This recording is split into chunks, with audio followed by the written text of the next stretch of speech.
मुलाला तर फेमस करून जात आपल्या मुलाला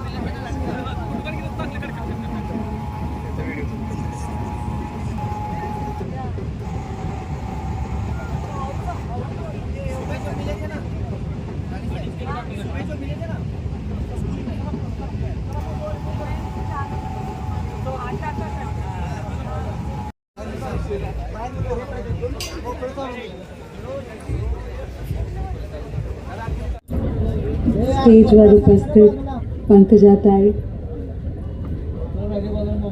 श्रीमंत छत्रपती उदयनराजे भोसले आणि सर्व मान्यवर आणि समोर बसलेले सर्व मान्यवर, आप सगळ्यांना सुस्वागतम सुस्वागतम। आज नक्षत्र का बहुत भाग है कि पंकजाताई हमारे साथ हैं और बहुत खुशी है इसलिए कि आप सबको मालूम है कि मुंडे साहब उदयनराजे के मतलब कि मेंटर बोलते हैं, क्या what you call a mentor, what is in Marathi, मार्गदर्शक और वडिलांसारखे होते। और मुझे एक नक्षत्र के बारे में आपको सालों साल मालूम है, 18 साल हो गए हैं, आप सब ने साथ दिया, उसकी मैं बहुत बहुत आभारी हूँ। और मेरे साथ जो सब यहाँ पे उपस्थित साथ जो औरतें हैं जिन्होंने जो नगर सेविका थे, नगर अध्यक्ष रही हुई हैं और उन्होंने सालों साल इस कार्यक्रम को बढ़ाया है और अच्छा किया है, उसकी मैं बहुत बहुत आभारी हूँ। लेकिन आज जब पंकजाताई यहाँ पे आए हैं उसकी मैं बहुत खुश हूँ वो होके, इसलिए कि मुंडे साहब, आपको वो पंकजाताई मालूम होगा कि नहीं मालूम नहीं, मैंने आप ये कहानी मैंने एक्चुअली अभी के लिए बचा के रखी है। मुंडे साहब जब मैं कॉलेज में थी तब वो मेरे लोकल गार्डियन थे, ये आपको मालूम था? उनको मालूम भी नहीं था, वो भी बच्चे थे, हम भी बच्चे थे। और जब मैं कॉलेज में गई थी तो मुझे कुछ काम था मेरे कॉलेज के हिसाब से, और उस टाइम मेरे जो पिताजी के मामा थे वो भैरव सिंह शेखावत, वो चीफ मिनिस्टर राजस्थान थे, तो उन्होंने बोला था वहाँ पे मुंडे साहब हैं, वो डेप्यूटी चीफ मिनिस्टर थे उस वक्त, उनसे जाके मिलना, वो आपका काम जो भी है वो करा देंगे। तब मैं उनके ऑफिस में पहुँची, बच्ची थी मैं भी, कुछ 17-18 साल के कॉलेज में, और अपने भाई के साथ मैं वहाँ पे पहुँची। जैसे ही मैं पहुँची उन्होंने बोला ये मेरे पीए का नंबर, ये मेरा नंबर, आपको कभी भी कुछ चाहिए। मतलब कि मैं सच्ची में उनको जानती भी नहीं थे, पर ऐसा उनका दिल था, ऐसे वो थे खुले दिल के। और उस टाइम मैं उदयनराजे की बीवी नहीं थी, आप समझ सकते हो, मैं कोई भी नहीं थी, मैं ऐसे ही आई थी। तो उन्होंने इतने खुले दिल से बोला कि आप, और वो पूरे मेरे 3 साल कॉलेज में वो मेरे लोकल गार्डियन रहे। मैं मतलब उनका नाम तो I did use his name, I am sorry, end it was a real privilege.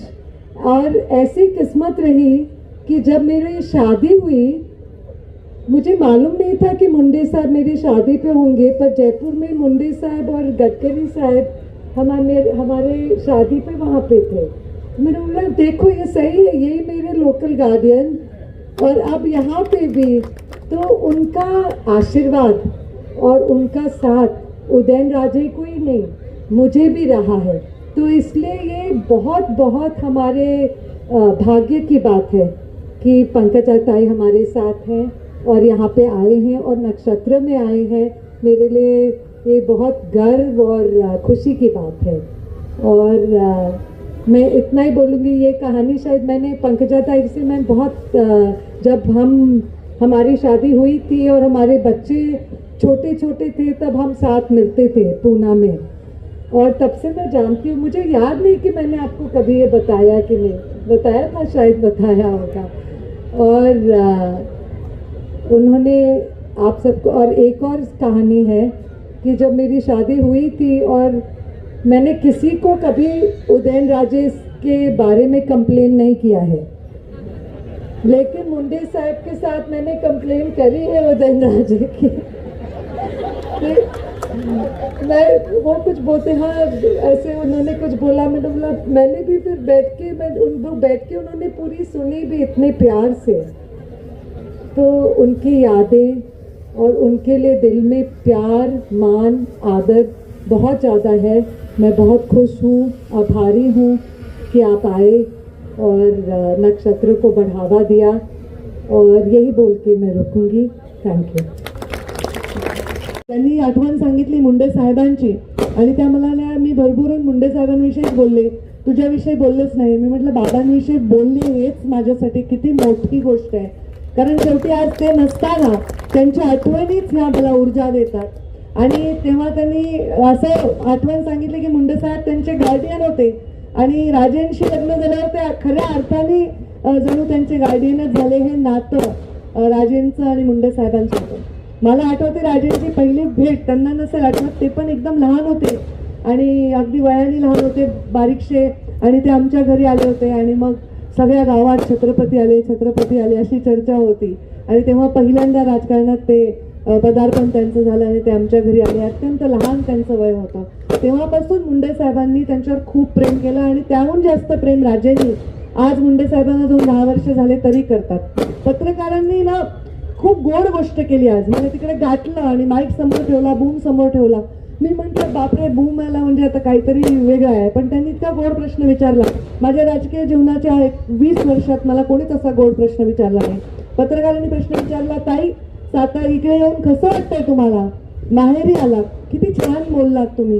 खरंच मला माहेरी आल्यासारखं वाटतंय, कारण बाहेरच नाही ना, मी घरात मोठी, राजकारणामध्ये एवढा संघर्ष, आणि बाबांच्या जाण्यानंतर एक स्त्री शरीरात जन्म घेऊन पुरुषाचे सगळे सोपस्कार करावे लागणारी मी, मला माहेर काही कधीतरी जावं वाटतं ना. मलाही वाटतं की कोणीतरी कोणावर तरी आपली जबाबदारी टाकावी, आपण कुणावर तरी अवलंबून असावं. तर छत्रपती उदयनराजेंना बघितल्यावर मला नेहमी असं वाटतं की असा एक व्यक्ती आहे ज्यांच्यावर मी अवलंबून राहू शकते.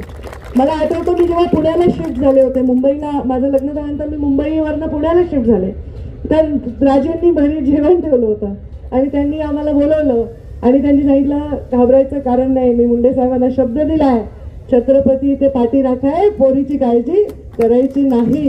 तेव्हा मध्यरात्री जरी काही लागलं पंकजा तर एक फोन कर, हे त्यांनी हक्काने मला सांगितलं. खूप हे महत्त्वाचं असतं. कधी माणूस ते व्यक्त करतं, कधी त्याचा फायदा घेतं असं नाही, पण कोणी म्हणणं की मी आहे हे खूप महत्त्वाचं असतं. आणि ते राजेंकडे बघून मला नेहमी वाटतं, म्हणून त्यांचा शब्द मी टाळला नाही.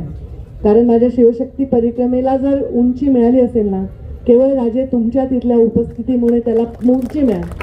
पहिला दिवसच तुम्ही एवढा उंचावर नेऊन ठेवलात की नंतर ती यात्रा फार मोठ्या प्रमाणात गेली. मुंडे साहेबांच्या स्मारकाच्या दिवशी सुद्धा राजे उपस्थित होते आणि जेव्हा ते मंचावर उभे राहिले भाषणाला, ते इतके गहिवरले की 2 मिनिटं स्तब्ध, पूर्ण 1 लाख लोक समोर असतील, शांतता पूर्ण होती. राजेंबरोबर अख्खा सभागृह, अख्खी पब्लिक तेव्हा गहिवरली. काय हे प्रेम आहे, नाते काय आहेत. आता जातीपातीच्या जीवावर राजकारण करणाऱ्यांनी आणि आता जातीपाती भिंती बांधून त्याची स्वतःची सोय करणाऱ्यांनी बघावं एका छत्रपतीचं राजासारखं मन, ज्यांनी आमच्यासारख्यांना इतकं प्रेम दिलं, माझ्यासारख्या मुलीला बहीण मानलं. हे काय कारण आहे पंकजा मुंडे आणि छत्रपती उदयनराजे भोसले बहीण भाऊ असण्याचं? हेच राजांना अपेक्षित आहे, त्या छत्रपतींना हेच अपेक्षित आहे, हेच अपेक्षित आहे. आमचे छत्रपती शिवराया असे सांगायचे, उभ्या पिकातून कधीही घोड्याने दौडलं नाही पाहिजे, कारण शेतकऱ्याचं नुकसान होईल. कितीही लूट आली, कितीही विजय मिळाला तरी आपल्या विरोधी गटातल्या सैन्यातल्या महिलेला सुद्धा सन्मानजनक वागणूक देऊन परत पाठवण्याचं काम त्या छत्रपती शिवरायांनी केलं. का आपण छत्रपती शिवरायांसारखं राज्य स्थापन व्हावं म्हणतो? कारण त्या राज्यामध्ये सर्व रंग एक होतात, त्या राज्यामध्ये सर्व जाती एक होतात, सगळ्यांची मोठ बांधून स्वराज्य स्थापन होतं. स्वराज्य नव्हे तर सुराज्य स्थापन होतं. त्या विचारांवर आपण सगळे चालत राहू, पुढचे शतक चालत राहू असं मला वाटतं. मला इथे बोलून माझा सन्मान आपण वाढवलात राजे, मी खूप खूप आपली आभारी आहे. आणि माझ्या राणी साहेबांनी पण खूप सन्मान वाढवला. मला त्यांना राणी साहेब म्हणायला खूप आवडतंय आणि त्यांनी खूप सन्मान वाढवला, भरभरून बोलले. आज राजकारणामध्ये काम करत असताना राजेंनी एक इमेज बनवलेली आहे, सच्चा माणूस जे आहे ते आहे. त्यांनी काही केलं ते स्टाईल आहे. ते जेव्हा परळीला आले म्हणलं राजे एकदा कॉलर उडवून दाखवा. ठीक असं मी तर त्यांना म्हणतो दबंग आहे आमचे राजे, दबंग एकदम मनाचा मोकळा, सच्चा, ढाकळा आणि राजा माणूस असे आमचे राजे. आणि त्यामुळे असा राजा भाऊ असल्यावर मला काय काळजी आहे, मला कशाची चिंता आहे, मला कशाची चिंता नाही. नाते संबंध प्रेम हे राजकारणाच्या पलीकडे आहे, त्याहीपेक्षा महत्त्वाचं आहे. हे माझ्या बाबांनी मला शिकवलेलं आहे. आणि म्हणून आज त्यांच्या या कार्यक्रमाला येताना मला एक वेगळीच हुरहुर होती, वेगळीच आनंद होता. आणि दोघांच्या मध्ये बसले मी. बघा तुम्ही सांगितलं मला दमयंती राजे म्हणत होत्या, मला असं वाटतं माझी नणंदच आहे तुम्हाला बघितल्यावर. तर मी दोघांच्या मध्ये हक्काने बसले, म्हटलं मी नणंद आहे तर दोघांच्या मध्ये बसून लाड करून घेतो दोघांचे. तर दोघांच्याही मध्ये बसून मी कौतुक करून घेतलं. आज खूप बरं वाटलं, खरंच माहेर आल्यासारखं वाटलं. ज्याचं माहेर छत्रपतींचं घर आहे त्याला कशाची चिंता आहे. मला वाटतं हे ऋणानुबंध असेच राहावे आणि असंच आपण वर्षानुवर्ष पिढ्यानपिढ्या एकमेकांच्या विषयी असे प्रेमाचे भाव ठेवावे. हेच माझ्यासाठी फार मोठी गोष्ट आहे. नक्षत्राचं हे कौतुक असंच चालू द्यावं. नक्षत्र 18 वर्षाचा, 21 वर्षाचा, 36 वर्षाचा, 40 वर्षाचं व्हावं आणि त्यावेळी सुद्धा मी तुमच्याबरोबर सामील व्हावं असंच या निमित्ताने मी माझी इच्छा व्यक्त करते. बचत गटाच्या चळवळीचं भाषण मी काही वेगळं करत बसणार नाही इकडे. मी ऑलरेडी ते मंत्रीपद सांभाळलेलं आहे. प्रधानमंत्री नरेंद्र मोदी स्वतः आमच्याकडे संभाजीनगरला आले होते. 4.5 लाख महिला तिथे आल्या होत्या त्या कार्यक्रमाला. आमच्या बचत गटाच्या महिलांना मी अमेरिकेला पण घेऊन गेले, त्यांचे प्रोडक्ट्स अमेरिकेपर्यंत विकायला घेऊन गेले. नंतर ते चळवळीचं थोडंसं मागे पडली ती चळवळ, राजकीय अस्थिरतेमुळे असेल, आणखी काही कारणामुळे असेल. पण बचत गटाची चळवळ फार महत्त्वाची आहे. ज्या दिवशी स्त्री घराच्या आर्थिक कणा बनते त्यावेळी समाज सुधारतो असा विचारांची मी आहे. आणि त्यामुळे स्त्रीला आर्थिक सक्षम बनवणं आणि स्वतंत्र बनवणं ही काळाची गरज आहे. आणि त्याच्यामुळे या बचत गटाच्या चळवळीला प्रचंड यश मिळो अशीच मी प्रार्थना करते, शुभेच्छा देते आणि माझ्या वाणीला विराम देते. धन्यवाद. जय हिंद, जय महाराष्ट्र.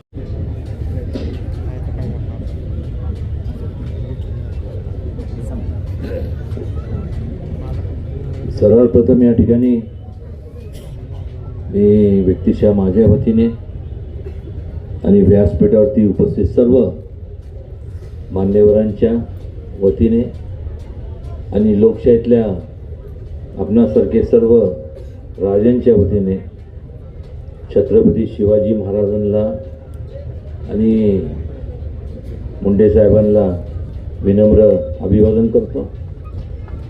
आज त्या ठिकाणी माझ्या बहीण पंकजाताई या ठिकाणी आल्या.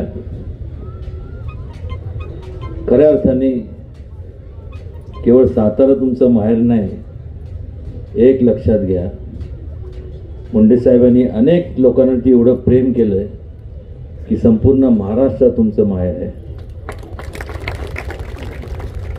या कार्यक्रमाच्या नक्षत्राच्या अध्यक्षा यांनी नुकतंच सांगितलं की त्यावेळेस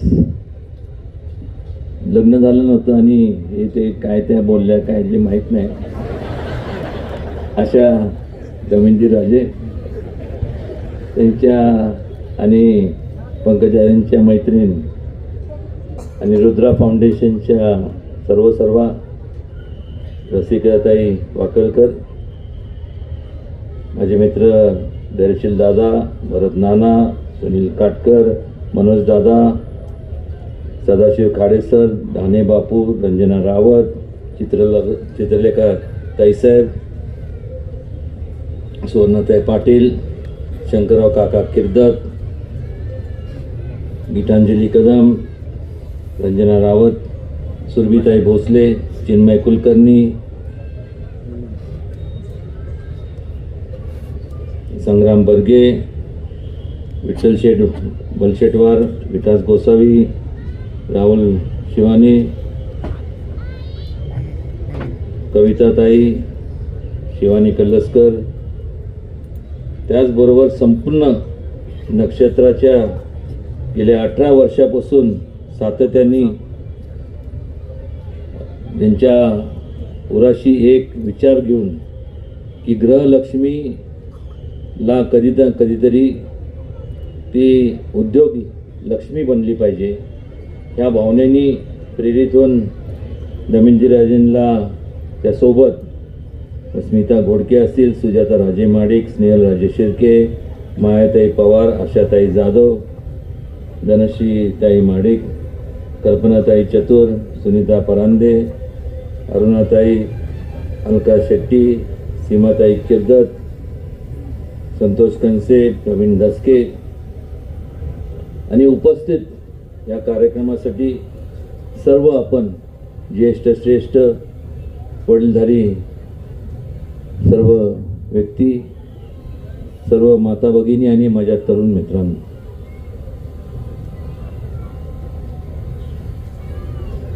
या ठिकाणी आवर्जून उल्लेख करावा असं वाटतो की मी जे घडलो त्याच्यात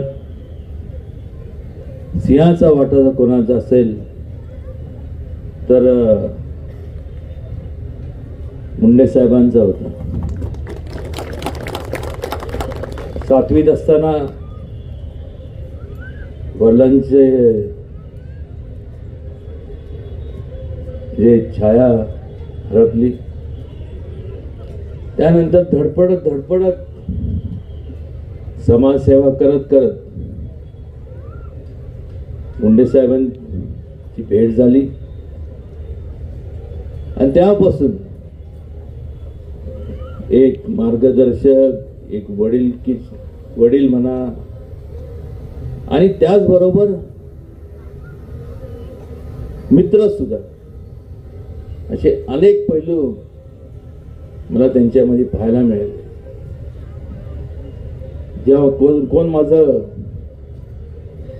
बोट धरत नव्हतं त्यावेळेस त्यांनी माझं बोट पकडलं आणि आज जे मी आहे त्याच्यात सगळ्यात सिंहाचा वाटा जर कोणाचा असेल तर त्यांचा आहे. आणि मग अनेकदा चर्चा व्हायची.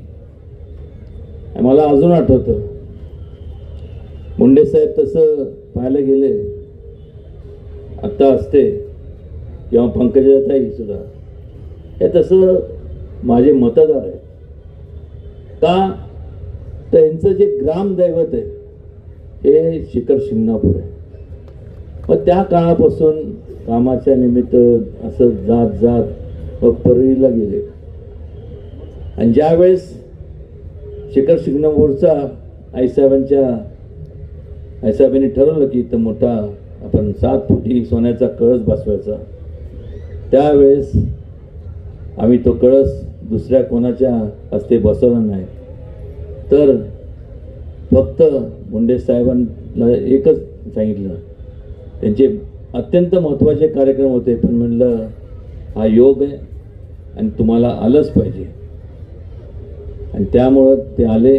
त्यांच्या शुभ हस्ते पूजा झाली संपूर्ण त्या देवस्थानचं संपूर्ण. त्यानंतर कुठल्याही प्रकारची अडचण आली नाही.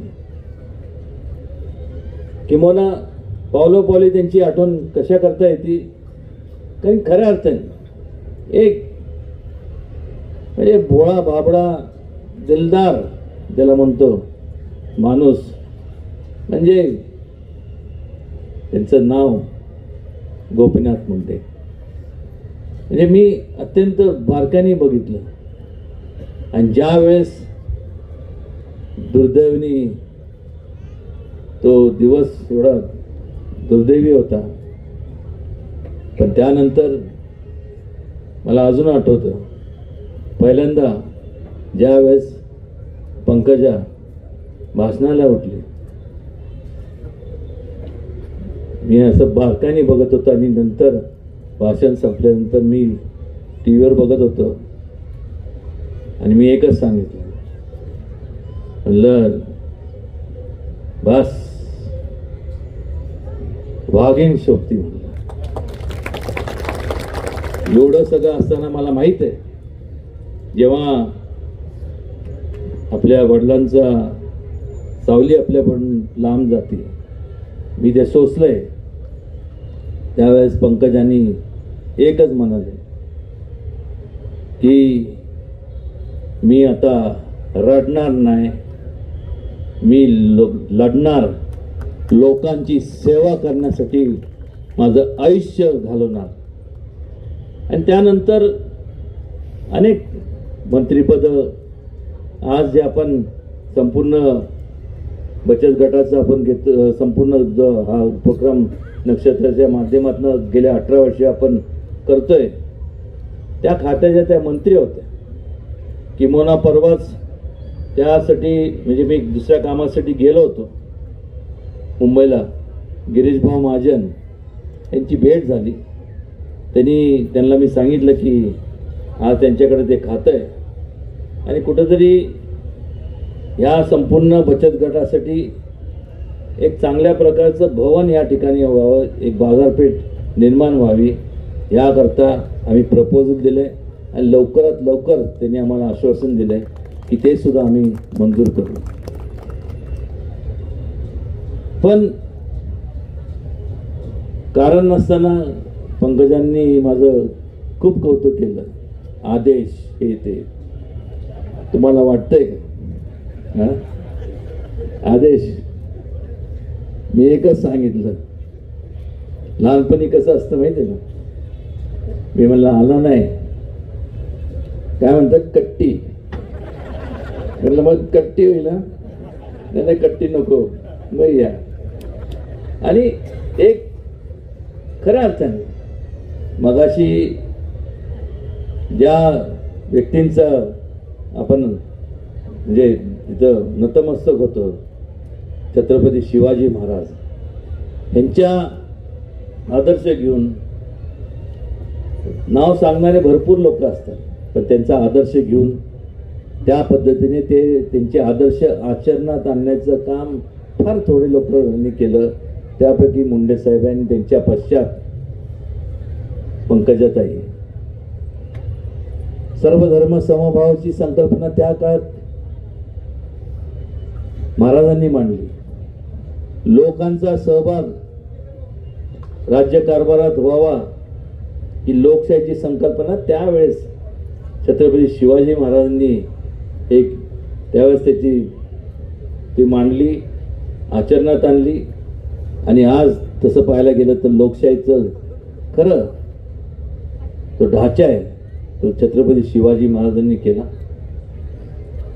या ठिकाणी फार बोलणार नाही, पण एवढंच सांगतो की फार थोडे लोक असे असतात जे त्यांच्याकडनं काय घेण्यासारखं असतं. मगाशी पंकजा म्हणाल्या की जातीचं मतभेद आणि हे ते सगळं राजकारण चालू आहे. आपण सगळ्यांनी विचार केला पाहिजे की कुठंतरी जात पात ही अलीकडच्या काळामध्ये लोक वैयक्तिक स्वार्थासाठी त्याचा वापर करत आहात. त्याच्यापासून लांब राहिलं पाहिजे आणि एक बंधुत्वाच्या भावनेने आपण राहिलो तरच हा देश प्रगतीच्या मार्गाने जाईल. अन्यथा अधोगतीशिवाय दुसरा कुठला मार्ग शिल्लक राहत नाही. फार बोलणार नाही, बोलण्यासारखं भरपूर आहे, पण मनापासून आनंद वाटला आज पंकजाताई या ठिकाणी आल्या आणि खूप बरं वाटतं. त्या बोलायला लागल्या की एवढी मुंडे साहेबांची आठवण येते, असं वाटतं की त्यांनी बोलतच राहावं. त्यांना सुद्धा भरपूर ठिकाणी संपूर्ण अनेकदा त्यांच्या मुंडे साहेबांच्या पश्चात खूप त्रासाला सामोरे जावं लागलं. तर मी त्यांना एकच सांगितलं, तुम्ही कुठलीही काळजी करू नका, मी आहे. तुमच्यापर्यंत पोचायच्या अगोदर माझ्याशी त्यांना सामोरे जावं लागणार. आणि एक प्रकारचं हे जे नातं आहे हे अतुटाचं नातं आहे. आणि असंच केवळ जसं आमचं नातं आहे तसं प्रत्येकाचं एक माणुसकीचं नातं आपण सगळ्यांनी जपणं ही काळाची गरज आहे. नाही तर मला सांगा ना, कधी श्वास आपला बंद होईल सांगू शकत नाही. कोणी सांगू शकत नाही की आपण किती जगणार आहोत. पण जोपर्यंत आपण जगतोय तोपर्यंत एक बंधू प्रेमाच्या भावनेने आपण जगलो तरच त्याला हे जीवन सार्थक होतं असं आपल्याला म्हणता येईल. आणि पुन्हा एकदा आज त्या राष्ट्रीय महासचिव आहेत, लवकरात लवकर त्यांना मोठ्या हुद्द्यावरती ते जाव्यात याचं मनापासून त्यांना माझी नाही तर अनेक म्हणजे संपूर्ण महाराष्ट्रातील लोकांची इच्छा आहे की कुठेतरी सायरन आणि हे ते असावं, म्हणजे चकट 2 मध्ये मायासारख्यांना रुबाबात बसता येईल. तो माझा स्वार्थ झाला. पहिला त्यांना मिळू दे आणि ते मिळणारच. आणि मग त्यांच्या वाटणीला जर गाडी द्यायची का नाही ते मी ठरवलं. पगारती बसा, गाडी आपल्या ताब्यात पाहिजे. एवढंच बोलतो आणि खूप खूप त्यांच्या व्यस्त कार्यक्रमातून त्या वेळात वेळ काढून या ठिकाणी आल्या. मनापासून त्यांचं सातारा जिल्ह्याच्या वतीने, या शाहूनगरीच्या वतीने, तमाम सर्व जिल्ह्याच्या वतीने आणि सर्व जनतेच्या वतीने भरभरून त्यांचं स्वागत. आणि आपण येत चला, नुसतं हाक मारायची. मी तर एवढं पण सांगेन, तुम्ही काळजी करू नका. आता महिला सक्षमीकरणचं सगळीकडं सगळं चालू आहे. मी कधी कधी विचार करतो कुठेतरी आता आपण हे आपल्याला शांत करण्याचं होते डाव दिसतोय. पण तुम्ही सांगा, फक्त तुम्ही इथनं उभं राहा. तुमचा प्रमुख प्रचारक सुद्धा म्हणून मी राहीन. आणि लोक खूप प्रेम करतात. अनेक लोक आहेत, तुमच्या माहितीशी सांगतो, तो काळ असा होता 1995-96चा काळ होता. मुंडे साहेबांकडे मी एक प्रस्ताव मांडला, कारण की अनेक वर्षापासून या संपूर्ण पश्चिम महाराष्ट्राने ज्यांना भरभरून मतं दिले त्या लोकांनी काहीच केलं नाही. मग त्यांच्याकडे मी प्रस्ताव मांडला की एखादी जागा सपाट असलं ना तिथं आपण धरण बांधू शकत नाही. ही संपूर्ण सह्याद्रीचे संपूर्ण हा परिसर आहे, त्या ठिकाणी जर धरणं बांधले तर संपूर्ण दुष्काळी भागातले सोलापूर असेल, बाकीचा संपूर्ण भाग असेल, ह्या सगळ्यांचं त्यांचा दुष्काळ, जे ग्रस्त लोक आहेत, जे त्रस्त लोक आहेत, जे व्यस्त लोक आहेत, त्यांचं कायमस्वरूपी त्यांना त्यांचे प्रश्न मार्गी लागतील. मला अजून आठवतं, मी नाव घेणार नाही, पण काय लोक म्हणाले की त्या काळात की पश्चिम महाराष्ट्र म्हणजे तिथं आपलं एकही आमदार नाही, खासदार नाही, कोणीच नाही, पण एवढी गुंतवणूक करायची का? पण मुंडे साहेबांनी सगळ्यांचं ऐकून घेतलं. ते एवढंच म्हणाले, मी मताकडे बघून राजकारण कधी केलं नाही, मला समाजसेवेचं संपूर्ण करायचं माझा मूळ पिंड आहे. आणि त्याकरता कोण निवडून येतं कुठल्या पक्षाचं याच्यापेक्षा जास्त त्या लोकांचं जो ते संपूर्ण ते त्रासलेले लोक आहेत ते त्याचा त्रास कमी झाला पाहिजे, ते सुद्धा एक चांगल्या प्रकारे जीवन त्यांना जगता आलं पाहिजे. आणि त्यावेळेस कृष्णा खोरेसारखी संपूर्ण जी योजना आहे त्यांनी मान्यता दिली. आणि आज संपूर्ण दुष्काळ भागात जे लोक आहेत, अक्षय सांगतो, आज जिथं कुसळ उगायची नाही, आज तिथं हिरवंगार सगळं पाहायला मिळतं. आणि त्याचं संपूर्ण श्रेय जर कोणाला असेल तर मुंडे साहेबांना आहे. त्यामुळे सांगितलं मी आपल्याला की तुम्ही ह्या भागातल्या लोकांवरती उपकार म्हणणार नाही, पण खूप म्हणजे ज्यांना भरभरून दिलं त्यांनी कधी काळजी घेतली नाही, आणि ज्यांना काही दिलं नाही त्यांनी त्यांना सांभाळलं. ही जाणीव या प्रत्येक जिल्ह्यातल्या प्रत्येक, आणि ह्याच काय सोलापूर काय संपूर्ण परिसरातल्या सगळ्या लोकांना आहे. त्यामुळे पंकजा ताई, एवढंच एक लक्षात घ्या की सक्षमीकरण महिलांचं आहे आणि तुम्ही सक्षम आहात, पुढचं काय बोलत नाही. आणि सक्षमतेला लक्षात आलं ना, त्या लेवललाच राहिलं पाहिजे. आणि त्या लेवलसाठी जे म्हणून एक भाऊ या नात्याने करावं लागेल ते निश्चितपणे करील. त्यांच्या संपूर्ण सामाजिक कार्यकर्ता, त्यांच्या संपूर्ण सामाजिक कार्याच्या माध्यमातून राजकीय कारकिर्दीसाठी करता मनापासून सगळ्यांच्या वतीने आपल्याला भरभरून शुभेच्छा देतो. आणि पुन्हा एकदा आपण या ठिकाणी आला आणि आपलं मनोगत व्यक्त केलं, खरोखर मन भारावून गेलं. एवढंच मी सांगीन. आणि असंच वरच्यावर काय काम नसलं तरी फक्त आपण म्हणतो ना की कुठेतरी फिरायला जाऊ, फिरण्यासारखे ठिकाणं भरपूर आहेत तिथं, असंच फिरत येत जावा इकडं. मी तर म्हणतो की ते जलमंदिर आहे ते तुमचंच आहे, तुम्ही तिथंच येऊन मुक्काम करा बस. म्हणजे मी मोकळा झालो, माझ्यावरती जबाबदारी भेटली, तुम्ही ती जबाबदारी पेलवा. आणि तुमच्या शेजारी बसल्याच आहेत, संपूर्ण महिला राज झालं पाहिजे. नाही एकदम आता मला माहिती आहे सगळे दातोट खातात, काळजी करू नका.